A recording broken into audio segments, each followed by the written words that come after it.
me. I come from Lebanon. I was born and raised in Lebanon, which used to be the only majority Christian country in the Middle East.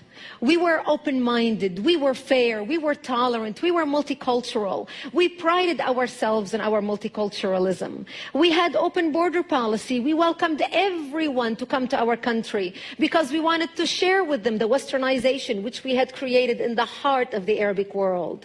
Muslims used to send their children to study in our universities because we had built the best universities in the Arabic world.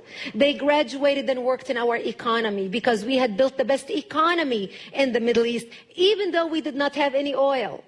Beirut became Paris of the Middle East, the banking capital of the Middle East.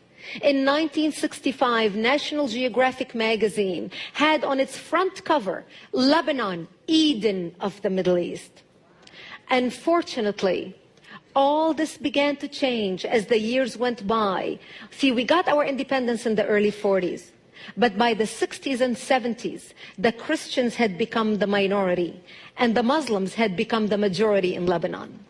And as the Islamic population grew in the country became less and less tolerant because they started pushing for more rights that were not compatible with our Judeo-Christian value system that we had created.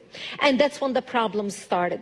The problem was contained until the influx of the Palestinians out of Jordan in 1970, when Lebanon brought them in because we already had refugee camps. Actually, at that time, Lebanon was the only country in the Middle East to accept the third wave of Palestinians into Lebanon. The majority of them were Muslims. They put their heads together with the Muslims in Lebanon and declared jihad on the Christians. What they wanted to do is create a base from which to fight Israel, kill the Jews, and throw them into the sea. Something they tried to do in Jordan. Yasser Arafat and the Palestinians tried to do in Jordan, but they failed because of the dictatorship of the king. Yet they were able to come to Lebanon, use our open-mindedness, our fairness, our tolerance, our multiculturalism, and our democracy to topple our democracy. My 9/11 happened to me in 1975 when radical Muslims blew up my home, bringing it down, burying me under the rubble wounded as they shouted Allahu Akbar. My only crime was that I was a Christian living in a Christian town. I ended up in a hospital for 2.5 months.